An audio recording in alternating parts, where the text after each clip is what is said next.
নমস্কার দিদি ভাই দাদা ভাইরা, সাধনা রান্নাঘরে তোমাদের সবাইকে স্বাগত। আজকে আবারও একটা নতুন রেসিপি নিয়ে এসেছি তোমাদের সামনে। এই দেখো, এখানে আম কিনে নিয়ে এসেছি। এই আম দিয়ে টক ঝাল মিষ্টি কাঁচা আমের ঝুরি আচার বানাবো। ঝুরি আচার বানানোর জন্য এখানে আমি আম নিয়েছি, কিন্তু এই 3টা আমই কিন্তু 700 গ্রাম হয়েছে।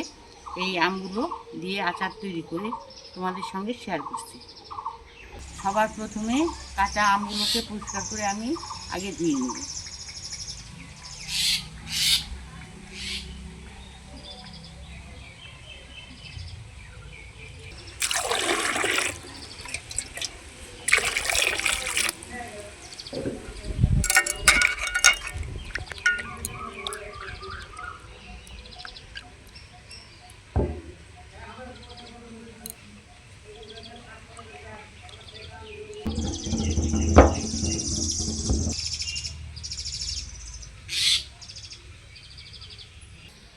আমগুলোকে আমি ধুয়ে নিয়েছি ভালোভাবে। এখন একটা ছুরি নিয়েছি, এই ছুরির সাহায্যে আমের খোসা ছাড়িয়ে নেব।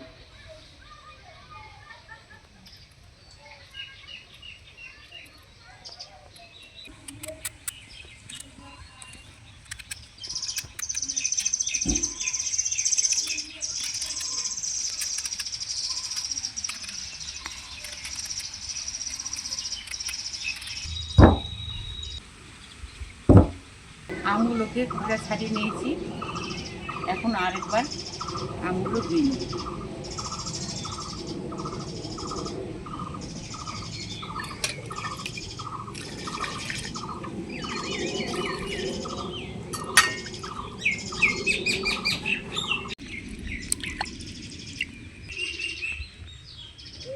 আমগুলোকে পরিষ্কার করে ধুয়ে নিয়েছি।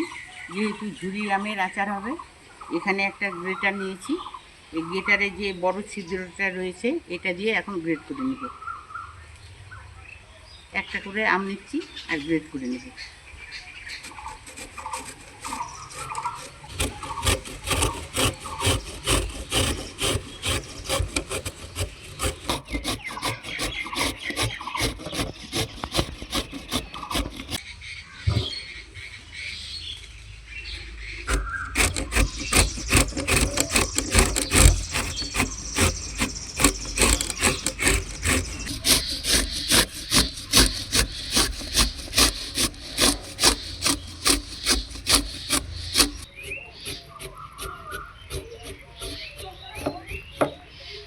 সম্পূর্ণ আমগুলোকে গ্রেট করে নিয়েছি।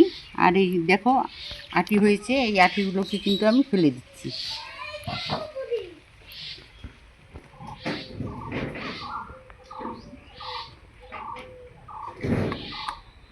আর এইভাবে আমি গ্রেট করে নিয়েছি।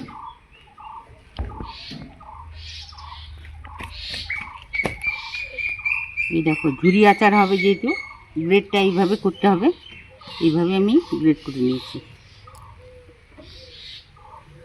এখন গ্রেট করা আমগুলোকে একটা বাটিতে তুলে নেব।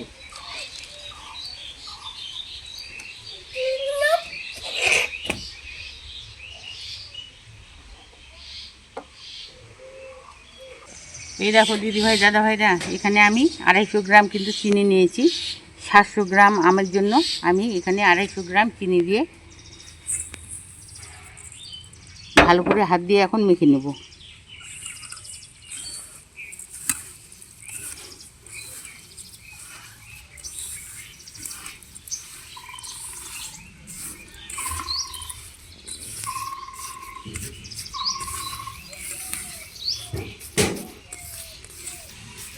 ভালো করে চিনির সঙ্গে আমগুলোকে মেখে নিয়েছি।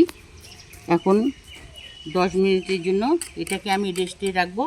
তাতে আমগুলো নরম হয়ে যাবে আর চিনিগুলো আমের সঙ্গে ভালোভাবে গলে যাবে। এখন এক সাইডে রেখে দিচ্ছি। আর এদিকে আচার করার জন্য একটা শুকনো খোলায় মশলা আমি ভেজে নেব।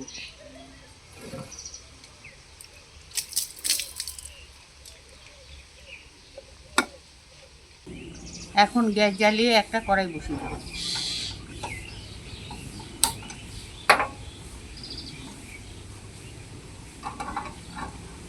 এখন শুকনো খোলায় কিছু মশলা ভেজে নেব।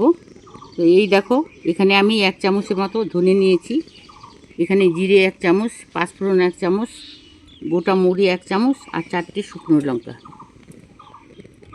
এখন শুকনো খোলায় এগুলোকে ভেজে নেব। লঙ্কা দিয়ে দিচ্ছি, একটু নাড়াচাড়া করে নেব। 2 সেকেন্ডের মতো শুকনো লঙ্কাগুলোকে ভেজে নিয়েছি। এখন বাকি মশলাগুলোকে দিয়ে দিচ্ছি। গ্যাসের জালটা কিন্তু মিডিয়ামে রাখতে হবে, হাইয়ে রাখলে কিন্তু মশলাগুলো পুড়ে যাবে, সেক্ষেত্রে আস্তে আস্তে কিন্তু গন্ধ হবে। তো মিডিয়াম জালে রেখে মশলাগুলোকে ভেজে নিচ্ছি। মশলাগুলোকে শুকনো খোলায় ভালোভাবে ভেজে নিয়েছি, এখন ঢেলে নেব।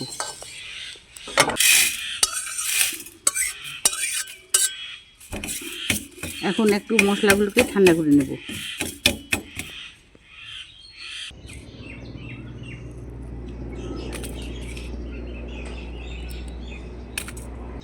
মশলাগুলো অনেকটাই ঠান্ডা করে নিয়েছি, আর বোটাগুলোকে আমি ছাড়িয়ে নিয়েছি। আর এরকম একটা মিক্সির জার নিয়েছি, এটাতে একটু পেস্ট করে নিয়ে আসবো।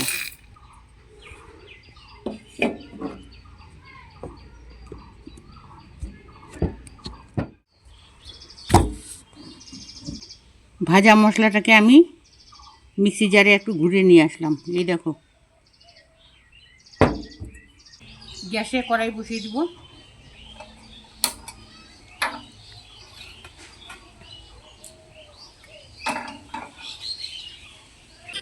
আর এইদিকে আমি ঝুড়িটাকে রেস্টে রেখেছি চিনি মাখিয়ে, এখন ঢাকাটা তুলে নিচ্ছি। আর এই দেখো, আমের ঝুড়ি থেকে কিন্তু অনেকটাই চিনির জল বেরিয়ে গেছে, আর আমটাও কিন্তু মসৃণভাবে তৈরি হয়ে গেছে। এখন এই আমের মিশ্রণটা আমি কড়াইতে দিয়ে দিচ্ছি। আর এখানে কিন্তু কোনো রকম আমি জল ব্যবহার করব না, কড়াইতে সম্পূর্ণ মিশ্রণটা আমি ঢেলে দিচ্ছি। ঝুড়ি আমের আচারের মিশ্রণটা ঢেলে দিলাম। আর চিনির কিন্তু অনেকটাই জল বেরিয়েছে, এই চিনির জল দিয়েই আমটাকে আমি 30 থেকে 40 মিনিট ঝুড়ি আমের আচার রান্না করে নেব। আর এখানে দিয়ে দিব সামান্য হাফ চামচের মতো হলুদের গুঁড়ো, 1 চামচ লাল লঙ্কার গুঁড়ো, এটাকে দিয়ে দিচ্ছি। আমের মিশ্রণের সঙ্গে ভালো করে মিশিয়ে নিচ্ছি। এই আমের আচারটা কিন্তু রোদে দেওয়ার কোনো রকম ঝামেলা থাকবে না।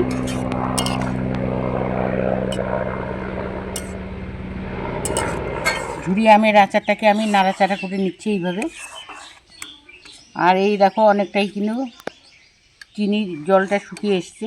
এই দেখো, আর আমের আচারটা অনেকটাই থকথকে হয়েছে। এই পর্যায়ে আমি 1 চামচ নুন দিয়ে দিচ্ছি।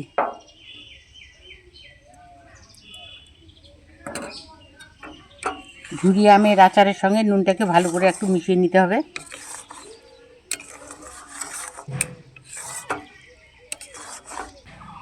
এখন এখানে আমি ভেজে রাখা শুকনো মশলাগুলো গ্রেট করা 2 চামচ দিয়ে দিচ্ছি। সম্পূর্ণটাই দিয়ে দিচ্ছি এইভাবে।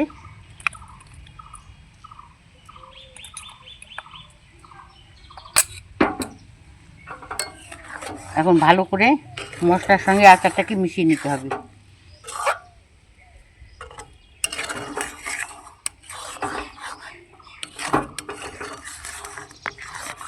এক বছর যদি এই ঝুড়ি আমের আচার সংরক্ষণ করে রাখা যায়, 1 চামচ এখানে ভিনেগার দিতে হবে, তাহলে আচারটা অনেক দিন রেখে খেতে পারবে। 1 চামচ আমি ভিনেগার দিয়ে দিচ্ছি।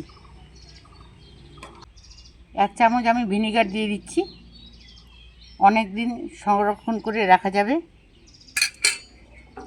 ভিনেগারের সঙ্গে আচারটাকে, ঝুড়ি আমের আচারটাকে ভালো করে মিশিয়ে নেব।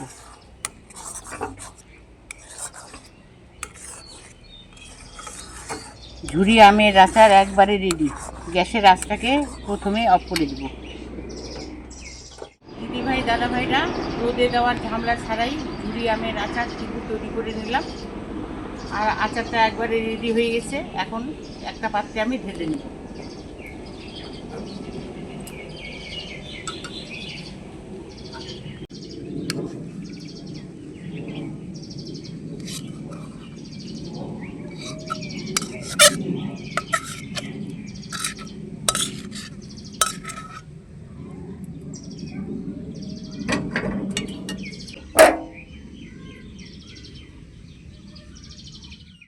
দিদিভাই দাদাভাইরা টক ঝাল মিষ্টি ঝুরি আমের আচারের পদ্ধতিটা তোমাদের কেমন লেগেছে, ভালো লাগলে রান্নাগুলোতে লাইক করবে আর ফলো করবে। আর যে সকল দিদিভাই দাদাভাইরা চ্যানেলটাকে সাবস্ক্রাইব করেনি, সাবস্ক্রাইব করার জন্য অনুরোধ রইল।